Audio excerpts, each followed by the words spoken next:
and we're like, dude, how funny would it be if like I got pulled over by a cop because my my headlight being out, and like showed him the song. And then we're like, ha, well, if it doesn't happen, like we'll go fake it anyways. Lo and behold.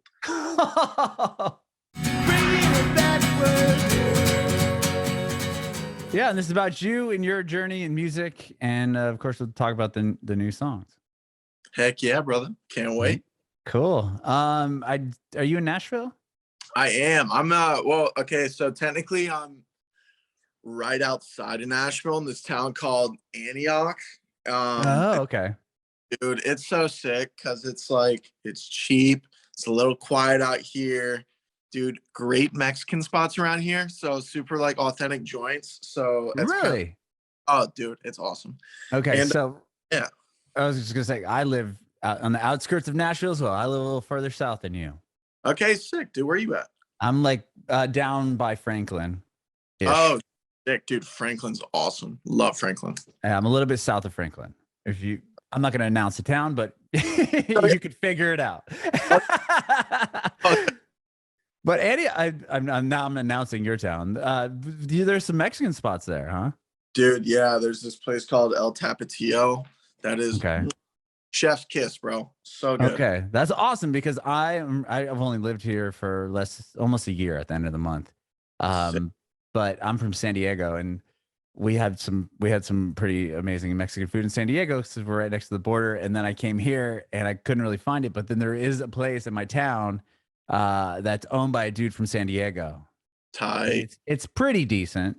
I mean, it's good, but I'm down to check out where you're talking about. Dude, come on, bro. You want to take a food trip? I got you, my friend. I love that. Where are you originally from? The area? Yeah, so I was I kind of split up my childhood. So I was born in Philly, lived there for 13 years. My dad's a pastor, and so we ended up moving to Louisville, Kentucky.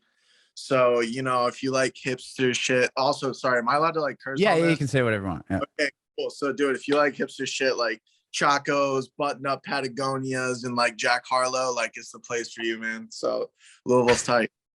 Oh, is it really? Yeah, bro. It's hip. I've never been to Louisville. I know Kentucky ain't far from here. Super. I think the word I want to use to describe is like granola. Like it is pretty. Like a lot of people love like rock hiking. Yeah, stuff like that. You know, they Trader love Joe's. Yeah, bro. Like the slogan is like keep Louisville weird. So like they love it there. So that's awesome. Yeah, bro. So you lived in Philly and then you went down to Louisville, and now, well, obviously now you're in the Nashville area. But tell me about the first 13 years in Philly. That must have been quite different than obviously Kentucky or Tennessee. Yeah. Big culture shock, honestly. So like Philly's like super just like blue collar, and everybody there is just like a hard ass, and they kind of like tell you how it is. And like I love that culture, and I'm like a huge every like Philly sports team huge fan of. So like yo, Sixers just got Harden, baby, let's go. And yeah, so, that's pretty crazy, dude, for reals. On that. So yeah, huge like sports guy, and like the sports culture there is insane. I just had some friends that played a show at the Fillmore in Philly last night. Her name's Charlotte Sands, and she's on the Youngblood tour. And that's rad. Yeah, bro. And they just played Philly last night. So I hit her with all the cheesesteak joint things that she needed to hit up, and like there you go. So great food, great culture, and it's like super history filled. So like I grew up always going to like the Franklin Institute and like Independence Hall and stuff like that, and you know, just kind of learning about the country. So I was kind of sick doing that. And yeah, I like went to public school all the way up until 6th grade. Then I went to this super small like private Christian school, which was super dope. And then I moved to Louisville, and bro, I mean, just night and day, homie. Like I can imagine, bro, because like you got that like Southern culture in Louisville, and everybody's like really nice to your face, and like, you know, it's like super kind of like Bible Belty down there.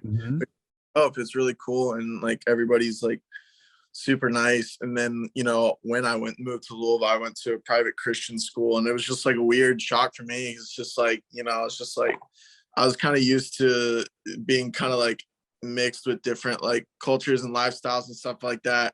And, you know, then it's like, then I go to like predominantly like white kind of Christian school, and like a lot of people have money there. So I was just like, whoa, this is like way different from like what I'm used to. But like, it was cool getting like both perspectives and like Mm-hmm. seeing two sides of different things. But I love both of them. They're great. So Did you grow up in like in the city in Philly? it was like right outside. So I grew up in Montgomery County, which is like North Philly. Okay. Like this like the town I lived in was called Willow Grove. And so yeah, dude, I loved it there, man. It was always a good time. Cool. How did you get into music? So funny enough, dude, neither of my parents are musical whatsoever. I think like, Really? I dude, figured just because you said your dad's a pastor, I didn't know if that was included in like, you know, and then I was in the band at school or church or whatever. I'm sure you probably were actually. I'm sorry. I'm telling your story. no, bro. Like, honestly, that's kind of how it happened.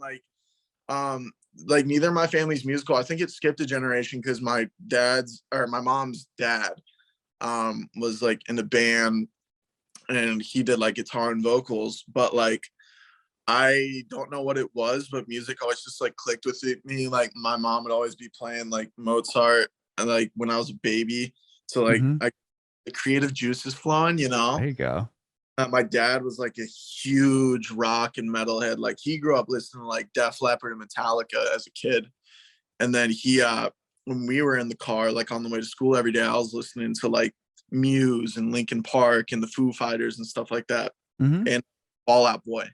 And so I was just like, had a huge rock bone in my body. And then I'll never forget like one of the first big Christmas gifts he got me was like this stereo. And then it had this, I don't know if you know this band, but they're called DC Talk. They're like a Christian rock. Oh yeah, they Yeah. actually live in town. No, yeah, exactly. Yeah. Toby Mac's old grounds. And that's how I listened to that record. I was like, holy shit, like this is crazy. And then, you know, I got my first guitar when I was like, like 7 or 8 or something like that. And used to like pretend like I knew how to play the chords and stuff like that. So I've been like singing my whole life. And, you know, I started getting guitar lessons when I was 10. And so I've been like writing songs in my room since I was like 10 years old and playing in, you know, youth group bands, and then helping lead worship. And then, you know, eventually when I moved to Kentucky, I was leading like chapel at my school every single week, and then doing band stuff with the church that we were with. And then when I was like 17, I started experimenting with like actually like doing like garage band stuff and like playing out in gigs and like shitty, you know, pizza venues and stuff like that in front of 2 people. So Okay. yeah, bro, it's been a fun journey. That's rad. So you're writing songs at a young age too. When did you start showing people those? Because I would think that when you're, you know, leading, you know, worship and all that stuff, it's probably you're doing what they're kind of requiring of, or like, Yeah, I don't really know how that works. I mean, yeah, basically it'd be like, because I was never like the worship leader, so they would like pick songs and be like, yo, these are the songs they're doing this week, practice them, like whatever. And so I did, like I You had a would great, play what they're kind of asking. and dude, it was great to learn. And you know, I Mm-hmm. learned musicians, and it like just taught me how to learn like basic chords. Like Christian music is great for beginners to like just get into music and like start out simply. But funny enough, dude, I actually watched this the other day. There's a YouTube video of me when I was, I think, 12, and I posted like one of the first songs I had written or something like that on YouTube. It was called like Light in the Dark or something like that. And I was like in my bedroom in Philadelphia, and I like put it online because I was like and subscribe. Hopefully you like my song. It was like, it was cool, man. So I started like That's showing, rad. I was like, you know, 11 or 12. And yeah, just like I've always been writing, you know, I love it. So Mm-hmm. And when you got to Louisville, that's when were you playing in bands outside? I mean, you were talking about playing bands within the church, but were yeah. you then you ended up getting garage band at 17? And how did that change? Were you just writing more songs? Did you have a band together that you'd go play the pizza Yeah. joint to 6 people too? So it was like, it was funny. So I was a big, like, I'm a backtrack here a little bit, but like Yeah, please I do. I never like, I've always wanted to do music, I'd always wanted to be in a band, but like Louisville for me specifically at the time that I was there was kind of hard to get into like a rock band or whatever. Cause like at the time, like what was really big was like hip hop music. So you have like the Bryson Tiller, Jack Harlow type stuff, or you were in like a hardcore band like Knocked Loose. They're from like Oldham County, Kentucky. Oh, And okay. yeah, so like huge like metalhead too. Like, but I was like, I couldn't find like a mix, and I was playing football, and like that's what I thought I was gonna do in college. And then I ended up, you know, classic story, tore both the shoulders. And, I thought you were gonna and go ACL. no, bro, good legs here, man. Come on. But was in like middle of doing those you know, just like rehabbing and stuff like that. I was like, well shoot, I'm just gonna like start a band with some boys that I'm able to meet.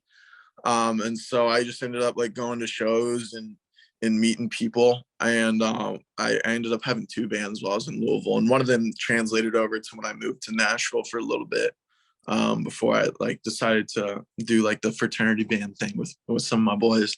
But yeah, bro, it was fun just like cutting my teeth there and learning how to perform in front of like essentially nobody, and just, you know, getting, you have to like be shitty at the beginning, you know. And so that was like my time to, you know, play like bad music and like get better. So I loved it. It was so much fun.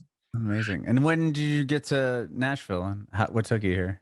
So I came to Nashville in 2018. I was going to Middle Tennessee State University Okay. and studying music business. And because I just love the music industry, and I was like, I didn't know whether I could as a music. I knew like, sorry, I'm gonna call it declining quick. Oh, good, man. And so I was studying music business, and like I always had wanted to do music, but for some reason I was hesitant. I was like, I don't know, dude, like can I do this? So I just wanted to like learn the business side because it would like help the artistry or whatever. So that was great, and they really prepped me for a lot of amazing things and like taught me a lot about the business and how it works. And then COVID hit, and then my junior year I ended up switching over from music business to commercial songwriting. And so I was trying to learn how to write songs like better.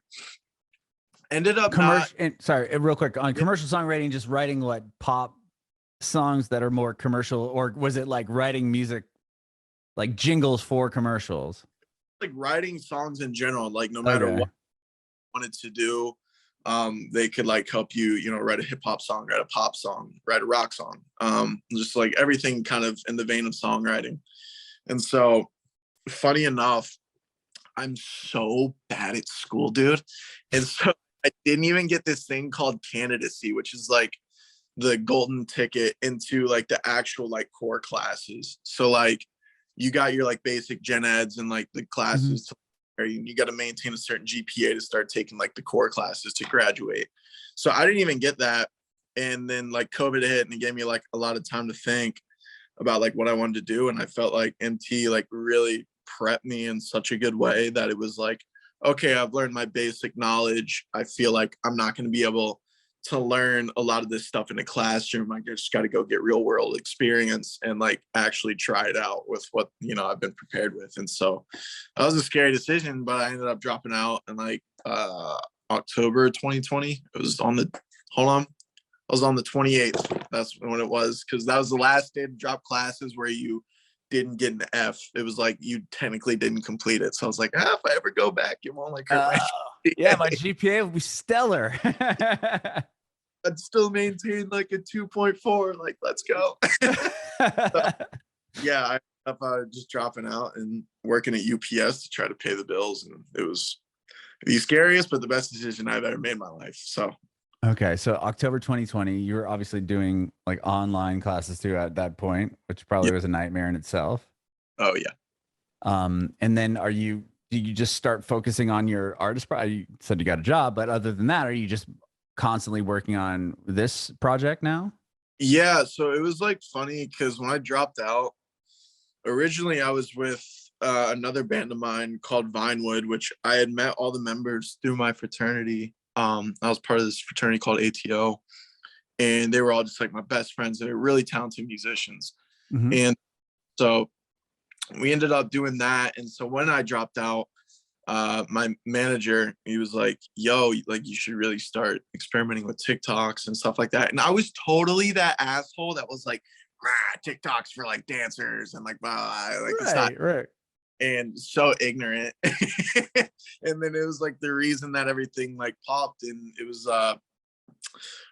literally New Year's Day or New Year's Eve that my first video popped off, and I woke up with like 13,000 followers or something like that, and like a video just like got 1 million views. And I was like, I messed up a Fall Out Boy song. I was singing "Sugar We're Going Down," and my throat tickled in the middle of the chorus, and so I just coughed in the middle of the chorus, and like I just did a hard cut, and people thought it was hilarious, but they liked the singing. And so it was at that point I was kind of like, oh shoot, man, like I think I can do this. Like people really enjoy my voice, and like I've wanted more. And so I just like started writing for, my own stuff, because that's just what I wanted to do. And, I just had this clear vision of where I wanted to go musically. And just super dope. I loved it.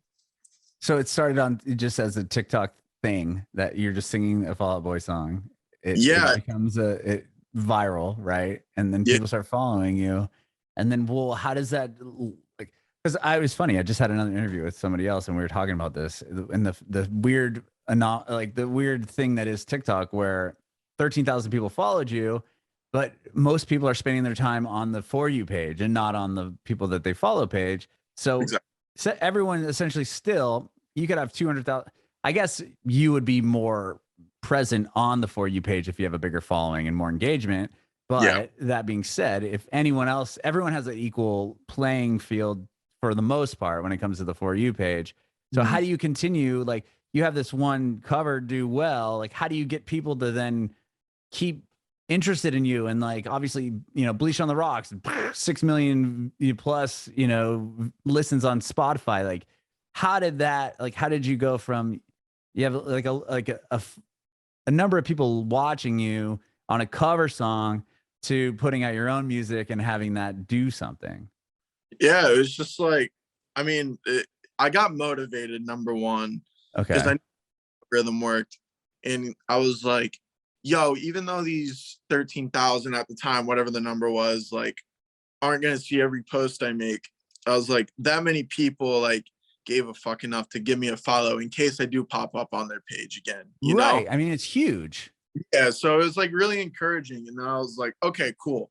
How do I maintain this audience, and how do I like keep gravitating new fans, and like how do I entertain them without coming off as just like, hey, listen to my music? Like I wanted to come up with a really creative way to incentivize them to listen to my music. And at the time I didn't have a lot. I didn't have any song. Like I had 3 decent demos to my name at the time that I like dropped out. And so I was like, okay, cool, I'll like do some covers and try to get people in, get them to like my voice, and then I'll just hopefully win them over with the songs, because like I feel like good songs speak volumes, And so I just started co-writing, and then after I co-wrote, I just started teasing demos to see if any of them would stick. And Bleach ended up being the 4th co-write I'd ever had, because I'd never co-written in my life until January of last year. So how are you getting the co-write? Sorry to kind of jump back a little bit. My lawyer is the sweetest person in the world. Her name's Rachel. She's incredible. And she saw a couple of TikToks, and she just like really believed in me when like nobody else did. And so she obviously has this huge network hub of songwriters in Nashville. And so she just stuck her neck out for me and was like, yo, like I think this kid has got something, like listen to these videos, listen to these, bedroom demos that he did. Let me know if you want to like work with him. And she found you on TikTok? Well, yeah. So funny enough, my manager was managing another artist at the time, and they were kind of talking just about that guy. And he was like, hey, by the way, I got this other guy that I'm managing. Like, I think you'd really like him. And so she had saw the TikToks from my manager, and she was like, oh my goodness, like let's talk. Like, let's just, have a good time. And so she was like, yeah, let me get you some co-writes, and like, let's try to get your feet wet and like get you sing. And so the co-writes just ended up going really well, and I just fell in love with the process, dude. Like I love writing songs so much, and whether it's for me or whether it's for other artists, like I've always just been a huge fan of writing. And so they just ended up going really well. And because of the TikToks like blowing up, it started like giving me label attention. And so at the time, the game plan was like, yo, let's start writing songs, and then we'll like try to shop these songs under the table to labels. And then like, just because of the way the whole process works, I was like, well, like, let's build some leverage. Like, let's prove to them we can like get streams and like put out a great song and people will love it, you know? And so after the Bleach vid took off, I was like freaking out, dude. I was like, oh my gosh, like, guys, people really like the song. Like, let's drop it. And so we were all like, what's a cool date? We're like, April 23rd. Like, let's do it. That's my son's birthday. It's a great day. And so, yeah, man, we were just like, okay, cool. Let's come up with like a really intentional pre-release and post-release plan, and let's just work our ass off at it. And so we ended up having like 5 songs that I felt really strongly about, and we were just going to drop them all as singles, and came up with plans for all of them. And so dropped Bleach, and you know, I got really lucky. I had a couple videos pop off before that, and just people pre-saved it like crazy, and it blew my mind. And it was just like a very natural process. You know, when the song came out, like the first day it got like 30,000 streams, and I was like, whoa, that was like literally over double what I thought I was going to get. And then it got like another 60,000 or something like that, and I was like, oh my goodness. And it just kept like naturally growing from people just genuinely just liking the song, and just the social media plan that we had going. I had no, you know, placements. I had no label helping me push it from the beginning. This is all just people like sending it around and, you know, playing the song for their friends and stuff like that. So it just like blew my mind. And yeah, it was just crazy That's process. incredible. And Yeah. so are you talking, when you said the video for Bleach, was that the TikTok video that did well? Yeah. I had an initial one of me just like playing it in my bedroom and like lip syncing it or whatever track. And I mean, like, dude, honestly, it like didn't even blow up that much. Like, dude, it had like 100,000 views or something like that, not even likes. So I was just like, got me excited, and I was like, okay, cool, enough people would care that I feel like I could get way more people to like it like later on down the road. And so yeah, it was just, you know, the reaction was really good, and we just decided to commit and go for it, because it like encapsulated at the time like all the other stuff we were writing. You know, it was just perfect blend of everything we were doing in one song. And so it was like, dope, let's try it. Okay. And then from there, you were getting pre-saves from like the videos that you're posting up on TikTok. Yeah. And then I ended up having one video like really take off. And at the time, dude, I was so broke. I was working at UPS, and my headlight and my tail light was out, right? And so me and my manager are in our like spot that we always hang out at, and we're like, dude, how funny would it be if like I got pulled over by a cop because of my my headlight being out, and like showed him the song. And then we were like, well, if it doesn't happen, like we'll go fake it anyways. Lo and behold, I'm DDing my manager at the time, and so all of a sudden this cop's coming the other way, and I'm like, oh shit. And then, dude, I mean, he whipped it around, and I like knew he was about to pull me over. I was like, no. And so flashes the lights on. Here's where it gets crazy, dude. We get pulled over, and the cop is like, hey, can I see your license, registration, whatever. We give him all our stuff. He goes back. Sheriff pulls up. They're all talking. And he comes back, looks at my manager, and he's like, hey, man, do you remember me? And he was like, holy shit. Like whatever his name was, I almost said it, sorry. But anyways, like said his name. And lo and behold, like they used to work on like Nashville Predator hype videos while my manager was in high school together. And so he ended up knowing the cop. And I'm like, dude, like I'm gonna ask him. And he was like, do it. And so I was like, okay, bro, like you don't have like a Fast and Furious chase to be on the next 5 minutes, do you? And he was like, no. He's like, what's up? I was like, okay, I'm a musician, I got the song coming out, like I'd love to get your genuine reaction to it. I just want to play it once, if you're allowed, like if you're okay with us filming it, like that'd be dope. And he's like, okay, cool. Let me like talk to the sheriff, whatever. So they go and talk. He gives them the green light. And then we just like played the song for him and got his reaction. And like it just like blew up. And he ended up not giving me a ticket because I told him I was too broke to fix my headlight and my taillight. So he let me off with a warning, and it was really nice. Legend. Yeah.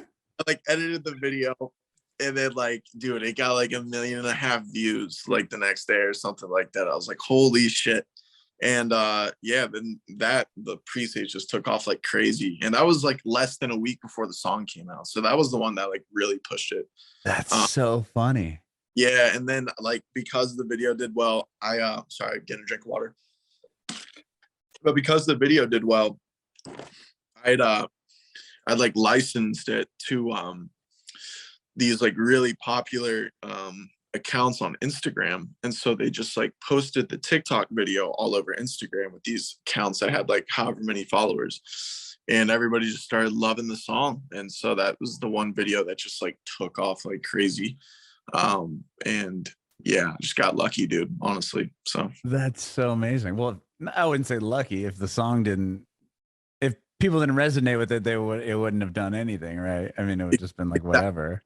Exactly. I mean, there's probably 10 with the amount of people on TikTok. There's probably 50 million videos of people like not messing with cops, but like doing something using a police officer that no one cares about, right? Oh yeah, 100%. So I think what was cool is like he nailed it too. It's like what he thought it sounded like. And I was like, oh wow, that was like actually like a really good take on like the song. I was like, let's go. And, like a lot of people thought he was valid, you know. I was like, no. That's awesome. It was cool, man. That is so cool. I thought you were gonna say something about fixing your light, where you're like, yeah, I was dead broke, and then like the song took off, and like I fixed my lights. Oh, bro,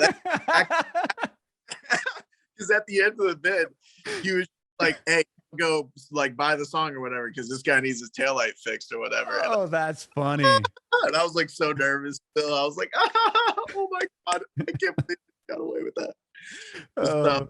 Yeah, that was hilarious. That is super funny, man. Well, I love that song. I love what you're doing. All the other ones that you have out. Real quick, when you have a thing on your Instagram that says "text me," and what I saw was a 615 number. I'm like, whoa, like this is like he does live around here. Like, how legit is that? Like, how do you manage that? So it basically that's just like my community number of I just have like fans or whoever wants to keep up with this, just text that number, and then extra special content, whether it be certain photos we did or like an update if I'm like on the road, or I want to send them like a snippet of a song that's about to come out or something that I'm teasing. And so it's like a really good way for me to just get connected with everybody and just like have some cool, like genuine conversations. Like one of the things we did on tour was for that number, I was able to text specific regions that I was in. And so like, for example, we were in like Grand Rapids for a show. And I was like, yo, like if you're in Grand Rapids, you're coming to the show, text me and bring your ID, because if you do, I got a present for you. And so everybody that was 21 that came, like we just got them a free shot on the house. And so that's rad. Yeah, and so it's like cool little special stuff like that like I couldn't do for everybody, but like if you're part of that community group, then we just like get to do some like cool special perks, and like I get to keep them updated. So it's kind of nice. It's like a mini club. So that's dope. So cool. That is so cool. With the tour, when were you able to tour? And you've got a lot of big festival shows, right? You've done a lot of big festival shows and have a lot coming up. So when did the tour take place? So this was my first tour ever. It happened. It was like late January. Of this year? Yeah. Okay. So last month, you like pretty much just got off of it. Oh yeah, bro. I'm like fresh off of this, man. So I'm like still brand new to the game, and like I love this. That. And so this is a really cool full circle moment. But I'm a huge metalhead. Like I grew up like such a scene kid, and like I loved like hard rock and just like metal music. And so one of the first bands I ever listened to was called Attack Attack. And so their singer Johnny Frank has a solo project now called Bill Murray. And so that was who we went on. That's rad. I didn't know that. Yeah, bro. And so he he ended up hitting me up because he found me on TikTok, and he's friends with my drummer Josh. And so he's like, dude, you like want to go on tour with us? And I was like, oh my God, dude, I'd like love nothing more, because he was like a childhood hero of mine, you know? Mm-hmm. And so I was very fortunate enough to be able to go on that little small leg with him. And we just played 4 shows, 4 days in a row. And it was the most fun I've ever had in my life, dude, being in a shitty Sprinter van with all the boys, and, you know, everybody smells. We're eating Skyline chili when we're in Cincinnati, and just eating, you know, junk food. And it was such a fun experience, and their crew is absolutely amazing. So great vibes. That's so cool, man. And then you're playing some, I mean, you're playing with Vampire Weekend, and like just some of the names on their churches, Lord Huron, Bastille. And then I saw you got a Killer Show, and your Black Bear and Simple Plan, like just like these massive things like that's all must be pretty new, right? I mean, I couldn't imagine like how that, like getting these festivals, like what is that like? Dude, it blows my mind, man. Like things have moved a lot quicker than I expected them to. And it's been a really humbling experience, but it's also been like motivation. Cause it's just like, you know, it's surreal. I grew up listening to these bands my whole life. And now, you know, I get the chance to be playing alongside of them. And like, I don't know, in a way, I was kind of struggling with it at first, because it was like, damn, dude, like, do I deserve to like be with these guys? And then, you know, I had just felt like a lot of times in my life when I was starting with these bands, like nobody was just giving a shit about me or my music. And then all of a sudden videos start taking off, and I just have worked harder than I ever have in my life to, you know, get where I'm at. And now it's just like exciting, man. It's like, you know, they're not these crazy like idols anymore. I mean, obviously they are idols like to me, but like, right. you know, they potentially get to be my friends and like, you know, people I collab with. And so I'm just like so thankful for it. And it's like the most exciting thing in the world that like all these bands I used to look up to, it's like, yo, now I get to share a stage with them and, you know, hopefully meet them. And yeah, it's like so dope, dude.